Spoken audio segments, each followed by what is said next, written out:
नमस्कार शेतकरी मित्रांनो, स्वागत आहे तुमचं आपल्या ग्रेट शेतकरी यूट्यूब चॅनलवर। बघा शेतकरी मित्रांनो, 13 ऑगस्ट 2025 रोजी आजचे आपण सोयाबीन बाजारभाव या व्हिडिओच्या माध्यमातून पाहणार आहोत। तत्पूर्वी आपण चॅनलवर नवीन असाल चॅनलला सबस्क्राइब करा आणि हा व्हिडिओ आपल्या मित्रमंडळीमध्ये शेअर करायला विसरू नका। चला तर आपण व्हिडिओला प्रत्यक्ष सुरुवात करूया।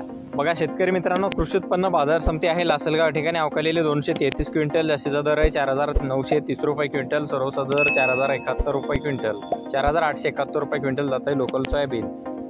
बघा तसे पुढील बाजार समिती आहे कारंजा ठिकाणी, जास्ती दर 4850 रुपये क्विंटल जात आहे लोकल सोयाबीन। बघा तसे पुढील बाजार समिती आहे सोलापूर या ठिकाणी अवकालेले 30 क्विंटल, जास्ती दर 4760 रुपये क्विंटल जात आहे लोकल सोयाबीन। बघा तसे पुढील बाजार समिती अमरावती या ठिकाणी अवकालेले 1959 क्विंटल, जास्ती दर 4825 रुपये क्विंटल जात आहे लोकल सोयाबीन। बघा तसे पुढील बाजार समिती आहे नागपूर या ठिकाणी अवकालेली आहे 248 क्विंटल, जास्ती दर 4850 रुपये क्विंटल जात आहे लोकल सोयाबीन।